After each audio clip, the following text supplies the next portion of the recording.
LSG versus Punjab match. నా prediction అయితే పంజాబ్ గెలుస్తుందని ఉండే ఈరోజు. సో అదే అయింది ఈరోజు కూడా. టాస్ వచ్చేసి పంజాబ్ గెలిచింది, బౌలింగ్ తీసుకున్నారు. ఇది మ్యాచ్ లక్నోలో ఉండే, Lucknow home ground first match. Last time Lucknow ఆడినప్పుడు, అంటే లక్నోది సెకండ్ మ్యాచ్ ఉన్నప్పుడు నేను అన్నాను బౌలింగ్ అయితే ఈ మ్యాచ్లో కంబ్యాక్ మంచిగా చేసి ఇంకో 2-3 మ్యాచెస్ చూడాలి ఈ బౌలింగ్ ఎలా పర్ఫామ్ చేస్తుందో అని. ఎందుకంటే వాళ్ళ కన్సర్న్ అయితే బౌలింగే అనిపించింది స్టార్టింగ్ నుండి కూడా. సో మ్యాచ్కి వచ్చేస్తే ఫస్ట్ లక్నో బ్యాటింగ్లో ఫస్ట్ 2 మ్యాచెస్లో కూడా పూరన్ ఇంకా మిచిల్ మార్ష్వి ఇద్దరివి 50s ఉండే బ్యాక్ టు బ్యాక్. ఆ బ్యాటింగ్ అయితే త్రూ అవుట్ వాళ్ళిద్దరే తీసుకొని వెళ్ళింది. ఈరోజు మిచిల్ మార్ష్ డక్అవుట్ అయిపోయింది ఫస్ట్ బాల్. మాక్రమ్ ఒక చిన్న ఇన్నింగ్స్ ఆడిండు, 18 balls 28, కొంచెం సెటిల్ అయిండే, ఒక 6 కొట్టిండు, 4 కొట్టిండు. ఆ బ్యాక్ టు బ్యాక్ బౌండరీస్ వచ్చాక ఫెర్గుసన్ కమ్బ్యాక్ చేసి బౌల్ చేసిండు అక్కడ. మాక్రమ్ దగ్గర నుంచి ఎక్స్పెక్ట్ చేస్తుండే ఒక పెద్ద ఇన్నింగ్స్ ఈరోజు, బట్ అది కన్వర్ట్ చేయలేడు. దాని తర్వాత పూరన్ స్టార్టింగ్ 17-18 balls అయితే 100 స్ట్రైక్ రేట్తో ఆడిండు. Balls and runs same 18 balls 18 runs, 17 అని అలా. దాని తర్వాత టేక్ ఆన్ చేసిన బౌలర్స్ని అక్కడ నుంచి 44 స్కోర్ చేసి అప్పుడు యుజ్వేందర్ చహల్ బౌలింగ్లో అవుట్ అయింది. పంత్ అయితే డిసప్పాయింట్మెంట్ అనే చెప్పాలి. పంత్ లాస్ట్ నాకు గుర్తు 2017 2018 ఆ టైంలో పంత్ది పెద్ద ఇన్నింగ్స్, పెద్ద ఇన్నింగ్స్ ఇన్ ద సెన్స్ కన్సిస్టెన్సీగా రన్స్ వస్తుండే ఐపీఎల్లో. దాని తర్వాత ఐపీఎల్ అయినా కానీ ఇంటర్నేషనల్లో T20sలో అయినా కానీ పంత్దంతా కన్సిస్టెన్సీగా రన్స్ రావట్లేకుండే. పంత్ది ఎలా చూస్తే నేను టెస్ట్ క్రికెట్లో ఇక్కడ ఉంటే బ్యాటింగ్, ఓడిఐలో ఇక్కడ, T20లో కింద. టెస్ట్ క్రికెట్లో T20 బ్యాటింగ్ ఆడేస్తాడు కానీ T20లో అసలు పంత్ పర్ఫార్మెన్సే లేదు, డిసప్పాయింట్మెంటే అది. ఈరోజు కూడా మళ్ళీ ఈరోజు మ్యాక్స్వెల్ని తెచ్చిందే పంత్ కోసం. ఆల్రెడీ 3 times పంత్ వికెట్ తీసుకుండే మ్యాక్స్వెల్, ఒక పార్ట్ టైం బౌలర్. ఆ ఈగోని హర్ట్ చేసి అయ్యర్ ఈరోజు ఎప్పుడైతే పంత్ని తెచ్చిండో ఆ టైంలో పంత్ కొద్దిగా సెన్సిబుల్ ఆడి అటాక్ చేసే ప్లేస్లో ఫస్ట్ అయితే ఇన్ఫ్యాక్ట్ ఈరోజు సింగిల్ తీసుకునే కూడా మళ్ళీ అదే ఓవర్లో స్ట్రైక్ వచ్చినప్పుడు 4th or 5th ball Maxwell మీద అటాక్ చేయడానికి పోయి అవుట్ అయిపోయింది. సో అది అన్నెసెసరీ షాట్ అనిపించింది ఆ టైంలో.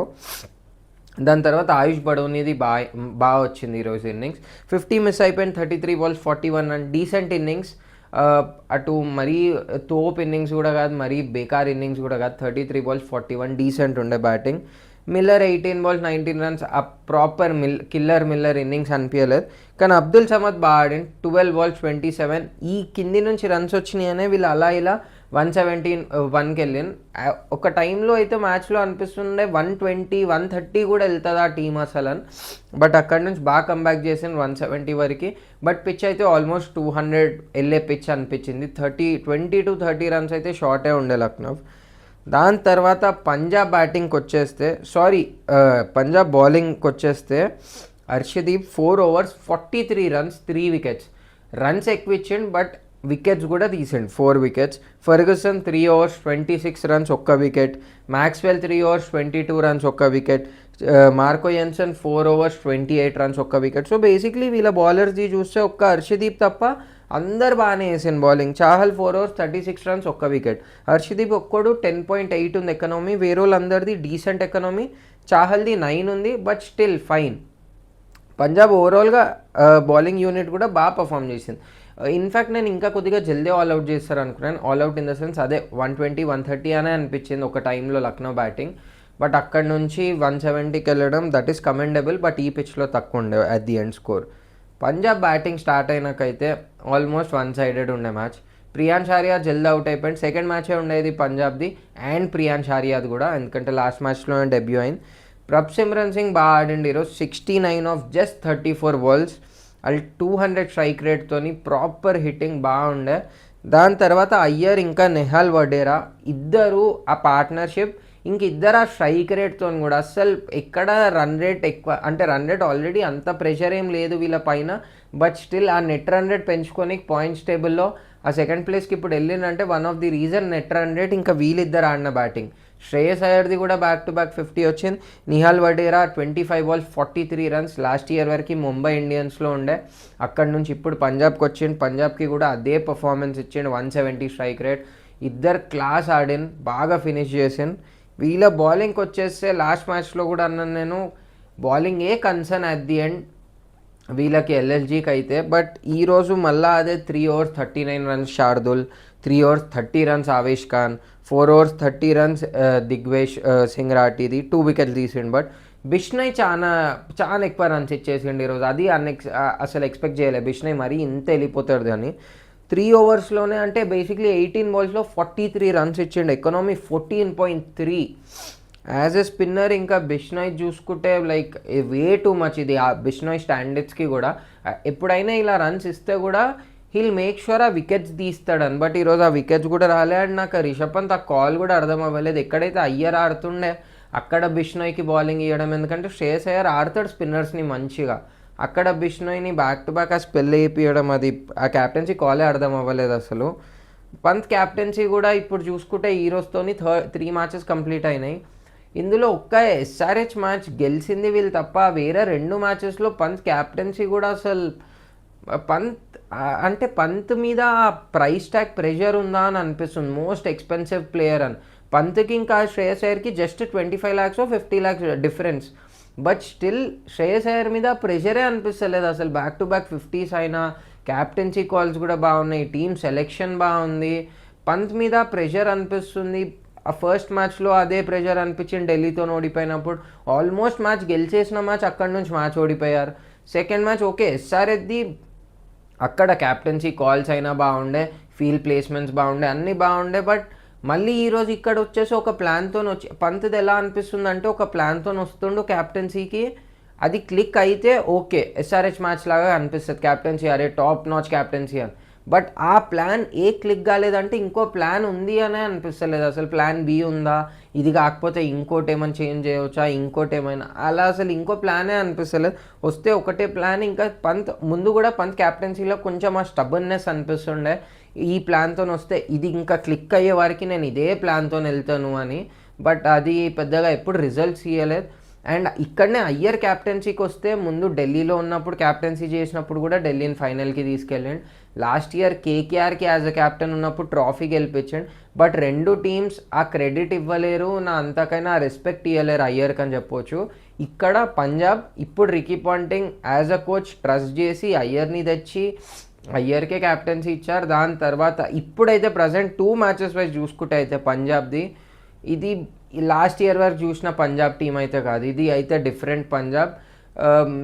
రియల్ కింగ్స్ ఆ వీళ్ళు 2025కి అని. ఇది చాలా early to say, but still ఈ 2 మ్యాచెస్ ఆడి అయితే ఆ టీం అయితే థ్రెట్నింగ్ ఉంది వేరే టీమ్స్కి.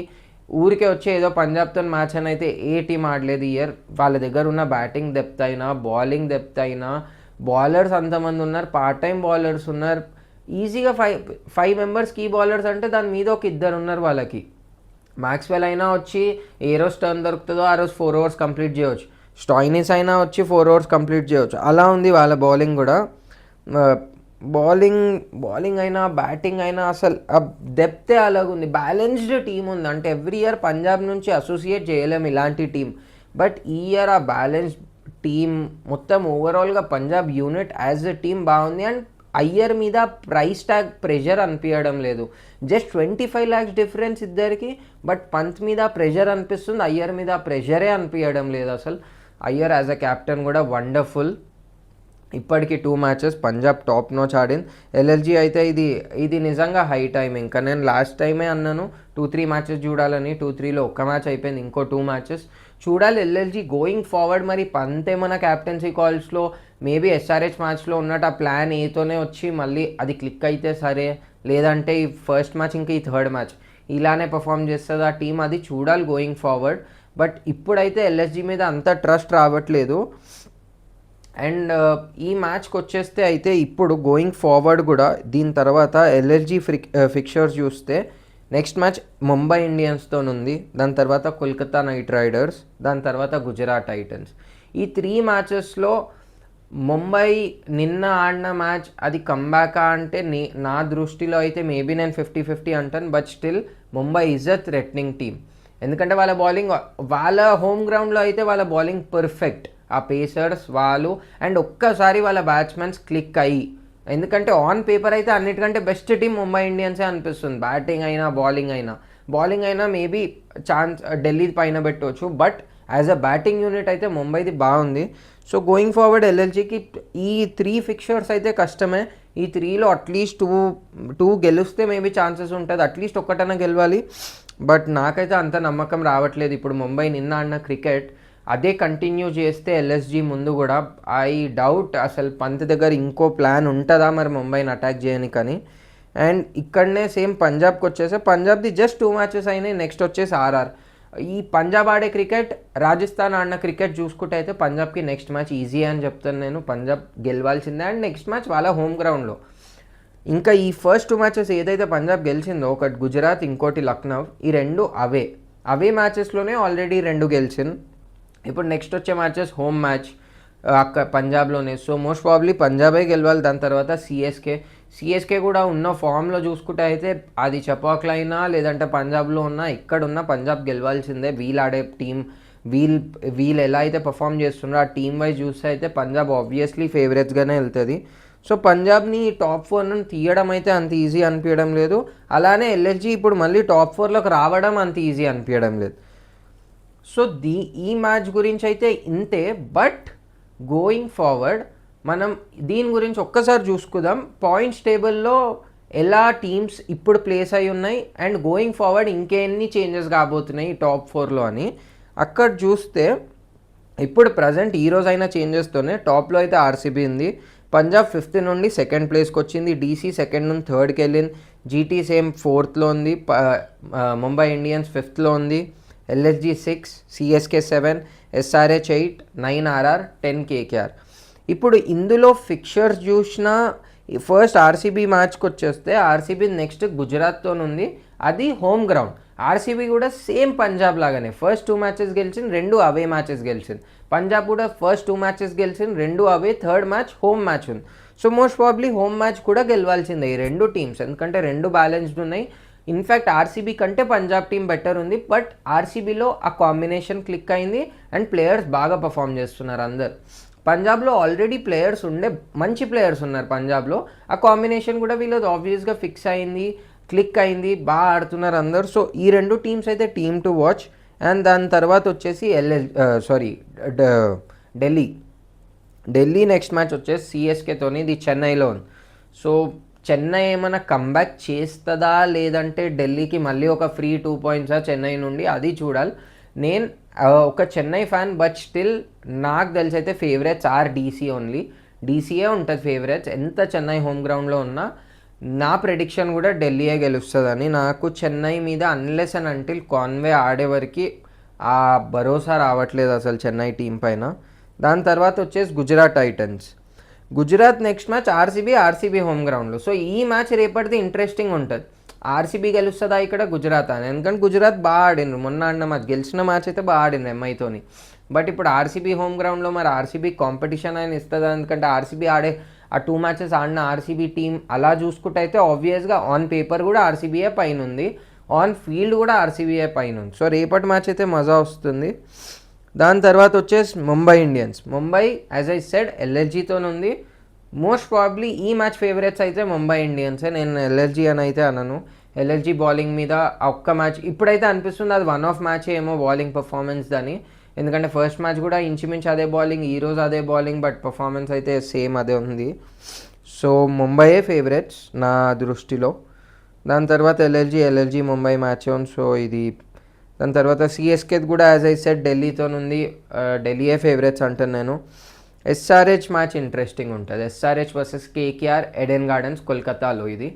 ఇది ఇంట్రెస్టింగ్ ఉంటుంది, ఎందుకంటే ఈ 2 టీమ్స్ 3 మ్యాచెస్ 1 విన్. ఇది ప్రాపర్ మ్యాచ్. ఇద్దరికి ఏ టీం గెలుస్తుందో ఆ టీం ఒక స్టెప్ పైనకి వెళ్తుంది, అండ్ ఏ టీం ఓడిపోతుందో ఆ టీంకి ఒక సెట్ బ్యాక్. ఇక్కడ నుంచి మళ్ళీ కంబ్యాక్ చేయడము అది ఎస్ఆర్హెచ్ అయినా కేకేఆర్ అయినా కొద్దిగా డిఫికల్ట్ అయితే అవుతుంది రెండిట్లో ఏ టీంకైనా. ఆల్రెడీ కేకేఆర్ లాస్ట్ పొజిషన్లో ఉంది అండ్ ఎస్ఆర్హెచ్ 8thలో ఉంది. ఇక్కడ నుంచి ఎస్ఆర్హెచ్ ఓడిపోయినా కష్టమే, ఇక్కడ నుంచి కేకేఆర్ ఓడిపోయినా వాళ్ళకైనా కష్టమే. సో ఈ మ్యాచ్ కూడా ఇంట్రెస్టింగ్ ఉంటుంది. దాని తర్వాత వచ్చేసి ఆర్ఆర్ మ్యాచ్. ఆర్ఆర్ది పంజాబ్తో ఉంది. సో మోస్ట్ ప్రాబ్లీ అక్కడ యాజ్ ఐ సైడ్ పంజాబే ఫేవరెట్స్ అనిపిస్తుంది. సో ఇప్పుడు అట్లీస్ట్ ప్రతి టీమ్ది 2-2 మ్యాచెస్ అయితే అయినాయి. టాప్ 4లో ఉన్న టీమ్స్ది అందరివి 2-2 మ్యాచెస్ అయినాయి. 5th నుండి అన్ని టీమ్స్వి 3 మ్యాచెస్ అయినాయి. 5th నుంచి అన్ని teams 3 matches 1 win 2 lost. Mumbai, LLG, CSK, SRH, RR, KKR ఈ 6 టీమ్స్ది 3 మ్యాచెస్ ఈచ్ ఆడినారు. ఒక మ్యాచ్ గెలిచింది ప్రతి టీం, 2 మ్యాచెస్ ఓడిపోయినారు ప్రతి టీంది. సో ఇప్పుడు ప్రజెంట్ నేను ప్రెడిక్ట్ చేసే టాప్ 4 నేను స్టార్టింగ్లో అయితే ఏదో అనుకున్నాను, స్టార్టింగ్లో ఆబ్వియస్లీ కొంచెం బయాస్నెస్తో అది ఇది అని అనుకున్నాను. బట్ ఇప్పుడు ప్రాక్టికలీ ఈ 2-3 మ్యాచెస్ వైజ్ చూసుకుంటే అయితే నాకు ఒక్కటి ఆర్సీబీ పంజాబ్ అయితే షార్ట్ అనిపిస్తుంది ప్లే ఆఫ్లో. ఆ టాప్ 4లో అయితే ఉంటారు ఈ 2 టీమ్స్. ఇంకా రెండిట్లో ఢిల్లీని అయితే పెడతాను నేను. ఈ 3 టీమ్స్ అయితే నాకు ఎందుకో కన్ఫర్మ్ అనే అనిపిస్తుంది. ఢిల్లీది కూడా టీం బాగుంది, బ్యాలెన్స్డ్ ఉంది. సో ఢిల్లీ కూడా నాకు పెద్దగా కన్సర్న్ అనిపించడం లేదు ఆ టీందైనా. ఈ 3 టీమ్స్ వదిలేసి 4th టీంకి వచ్చేస్తే ఇక్కడ కాంపిటీషన్ ఉంది. గుజరాత్ అయినా, ముంబై ఇండియన్స్ నిన్న ఆడిన మ్యాచ్, ఎల్ఎస్జీ మేబీ మళ్ళీ పర్ఫామ్ చేస్తారేమో బౌలర్స్, సిఎస్కేలో మేబీ చేంజెస్ అయితే ఏమో, లేదా ఎస్ఆర్హెచ్ మళ్ళీ ఆ 250 స్కోర్స్, ఎందుకంటే వీళ్ళు గెలిస్తే బ్యాటింగ్తోనే గెలవాలి, సో మళ్ళీ ఆ స్కోర్స్ కొట్టి కమ్బ్యాక్ చేస్తారేమో, లేదా కేకేఆర్, ఆర్ఆర్. సో ఈ టీమ్స్ నుంచి, ఈ 7 టీమ్స్ నుంచి ఒక్క టీంని పిక్ చేయాలంటే మేబీ నేను సిఎస్కేది అయితే చెప్తే ఆబ్వియస్గా బయాస్డ్ అనిపిస్తుంది. బట్ సిఎస్కే ఆ ఒక్క చేంజెస్, ప్లేయింగ్ 11 ఫిక్స్ చేస్తే అయితే సిఎస్కే కమ్బ్యాక్ చేస్తుందని ఆ నమ్మకం ఉంది. బట్ అది చేసే వారికి నమ్మకం లేదు. సో ఇప్పటికైతే సిఎస్కేని బయట పెడదాము. ఎస్ఆర్హెచ్ నాకు ఎందుకో ఆ బ్యాటింగ్ది ఇంకా కన్సర్న్ అనిపిస్తుంది. అలానే ఆడితే నేను ఎస్ఆర్హెచ్ పేజ్లో కూడా చూసాను ఒక ఇన్స్టాగ్రామ్ రీల్, ఆ వీడియోలో ప్యాట్ కమిన్స్ కూడా అంటుండు we are not a team to score just 160, 170, మనం ఇంకా హై, అంటే మన aim should be high, we should score above 200, అది ఇది. సో ఆ మైండ్ సెట్ అయితే ఏం చేంజ్ అవుతుంది ఎస్ఆర్హెచ్ టీం నుండి అనిపిస్తలేదు. ఓకే, ఆ మైండ్ సెట్తోని వీళ్ళు గెలిస్తే మ్యాచెస్ ప్రాబ్లం లేదు, ఓడిపోయినప్పుడే అది క్వశ్చన్స్ రేజ్ అయితే ఆబ్వియస్గా. లాస్ట్ ఇయర్ గెలిచినారు, టిల్ క్వాలిఫైయర్ కాదు ఫైనల్ వరకు ఏం క్వశ్చన్స్ రాలేవు, బట్ ఫైనల్ ఓడిపోయినాకనే ఆ క్వశ్చన్స్ రేజ్ అయినాయి. ఇలా బ్యాటింగ్ ఆడితే ట్రాఫీ మిస్ అయిపోయింది కదా. సో అదే సేమ్ మళ్ళీ కంటిన్యూ చేస్తే నాకెందుకో ప్రస్తుతానికైతే ఎస్ఆర్హెచ్ని కూడా బయట పెడదాం అనుకుంటున్నాను. సో నేను I will go with Mumbai. Okay, నేను అన్నాను కమ్బ్యాక్ కాదు అది ఇదని, బట్ స్టిల్ ఇంకా ఒక 2-3 మ్యాచెస్లో ఇన్ కేస్ బుమ్రా వచ్చేస్తే, సో ముంబై వాన్కడేలో ఆడడం అక్కడైతే డెడ్లీ అయిపోతుంది automatic. Deepak Chahar, Trent Boult ఇక్కడ నుంచి, బుమ్రా డెత్ ఓవర్స్ కోసం, సో లీథల్ బౌలింగ్ లైనప్ ఉంటుంది. అండ్ ఆ బ్యాటింగ్ వాళ్ళు, ముంబై బేసిక్లీ ఆన్ పేపర్ అయితే టీం వాళ్ళదే అందరికంటే స్ట్రాంగ్ ఉంది. ఇప్పుడు కూడా చెప్తాను నేను, బ్యాటింగ్ వైజ్ వాళ్ళదే స్ట్రాంగ్ ఉంది. వాళ్ళ దాంట్లో రోహిత్ శర్మ, హార్దిక్, సూర్య, బుమ్రా వీళ్ళందరూ కలిసి ఆడినంటే ఆబ్వియస్గా ప్లే ఆఫ్కి వెళ్ళే టీం అది. ఆ లొల్లీలు కాకపోతే వీళ్ళకి టీంలో కూడా లొల్లీలు కాకపోతే అయితే పక్కా ఎంఐ ప్లే ఆఫ్కి వెళ్ళే టీం. సో మొన్న అయితే అలా ఏమనిపించలేదు, నిన్నటి మ్యాచ్లో. గోయింగ్ ఫార్వర్డ్ చూడాలి మరి ముంబైది ఏమవుతుందో. బట్ నా ప్రెడిక్షన్ అయితే RCB, Punjab, Delhi and MI. ఢిల్లీకి మేబీ 50-50 ఛాన్స్ ఇస్తా, ఢిల్లీ అండ్ ఎంఐకి. బట్ ఆర్సీబీ అండ్ పంజాబ్ అయితే షార్ట్ అనుకుంటున్నాను నేను. ఈ 5 టీమ్స్ చెప్తాను, అందులో 4 అది బెటర్ మేబీ, ఎందుకంటే ఇది early stage. RCB, Punjab, Delhi, Mumbai, SRH ఒకటే రీజన్, ఎందుకంటే వాళ్ళ మైండ్ సెట్ అది మేబీ మళ్ళీ క్లిక్ అయిపోతుంది బ్యాటింగ్ అని. బట్ వేరే టీమ్స్ పైన అయితే అంత నమ్మకం లేదు. ఈ 5 టీమ్స్లో నుండి 4 టీమ్స్ అనిపిస్తుంది, టాప్ 4 ఈ 5లో నుండే ఏదైనా వస్తుందని. ఎలా అయినా గోయింగ్ ఫార్వర్డ్ మళ్ళీ అంత ఈజీ అయితే ఉండదు. ఐపీఎల్ ఎప్పుడు ఏదో స్టార్టింగ్ 2-3 మ్యాచెస్లో చూసి వీళ్ళే టాప్ 4 ఉంటారని చెప్పలేము. ఎలా అయినా మళ్ళీ అప్స్ అండ్ డౌన్స్ వస్తాయి ప్రతి టీంకి. సో ఇది 7 మ్యాచెస్ ప్రతి టీం అయినాక చేస్తే ఇంకా లాజికల్గా ఉంటుంది అప్పుడు.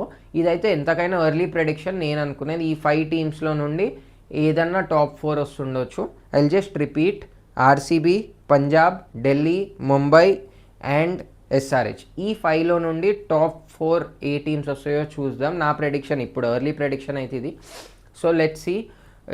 ఈ క్రికెట్ సోది మీకు ఇంకా నచ్చితే please do like, share and subscribe. And also comment down below మీ టాప్ 4 టీమ్స్ ఏంటి ఇప్పటివరకు అయిన మ్యాచెస్ చూసి.